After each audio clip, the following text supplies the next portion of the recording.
وہ افراد اپنی خواہشات کو ہر چیز پر مقدم رکھتے ہیں،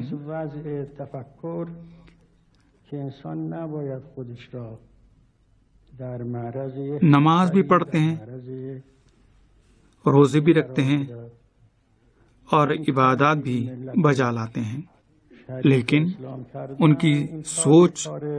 کچھ اس طرح سے ہے کہ انسان کو خود کو خطرے میں نہیں ڈالنا چاہیے، اور یہ کام جو ایران کی مسلمان قوم نے کیا ہے یہ ایک جنون آمیز کام تھا۔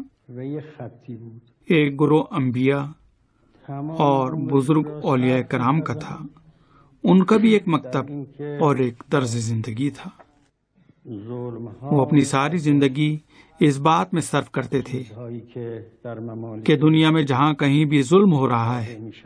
اس کے مقابلے میں اٹھ کھڑے ہوں۔ جس نے بھی تاریخ انبیاء علیہ السلام اور تاریخ اسلام کا مشاہدہ کیا ہے اور رسول صلی اللہ علیہ وآلہ وسلم اور ائمہ اطہار اصحاب کی زندگیوں کا مطالعہ کیا ہے، وہ جانتے ہیں کہ ان بزرگ ہستیوں نے بلوغ کی منزل میں پہنچنے کے بعد سے جب سے میدان میں قدم رکھا ہے، رسول اکرم صلی اللہ علیہ وآلہ وسلم نے شروع سے ہی کہ جب آپ کو رسالت دی گئی اسی وقت سے زندگی کے آخری لمحات تک مسلسل جد و جہد جاری رکھی۔ اس دوران جنگیں بھی ہوئیں اور دفاع بھی آپ نے کیا۔ اگر کوئی امیر المومنین علیہ السلام کی زندگی کا مشاہدہ کرے تو آپ کی زندگی میں بھی یہی ملے گا کہ خدا کی راہ میں اور احکام خدا کے لیے جہاد کرتے رہے۔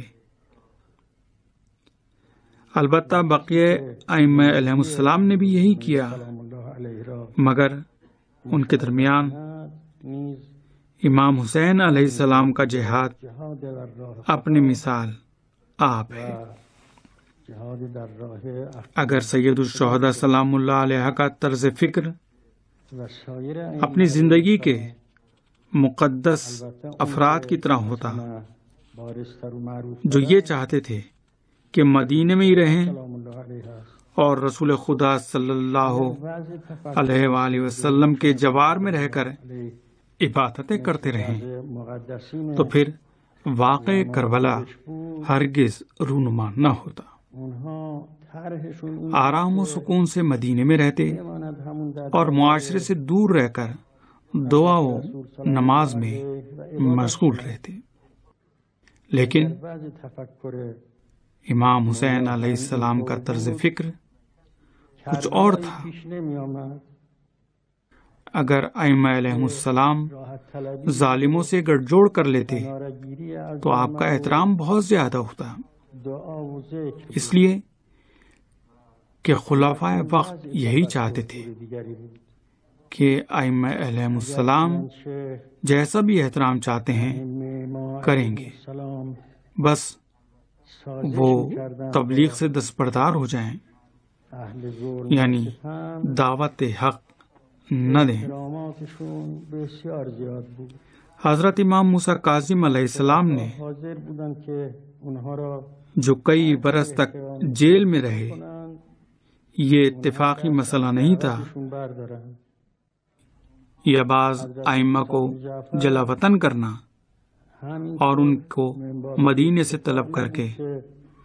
دار الخلافہ بلانا، یہ سب اس لیے تھا کہ وہ عام انسانوں کی طرح نہیں تھے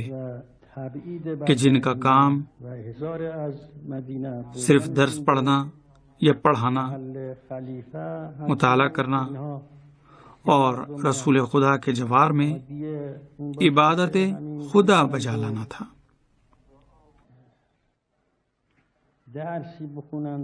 اگر ائمہ علیہ السلام کا طرز فکر بھی یہی ہوتا تو یہ مذہب جو تاریخ کے طویل دور میں ظلم کے مقابلے میں ڈٹا رہا آج نہ ہوتا۔ دو چیزیں ابتدائے خلقت سے آج تک موجود رہی ہیں، ایک اسلام سے عہد و وفا اور دوسرے ظلم و ستم اور شیطانی اور سامراجی طاقتوں اور آمریت سے مقابلہ آرائی۔ دیکتاتوری و قدرت‌های شیطانی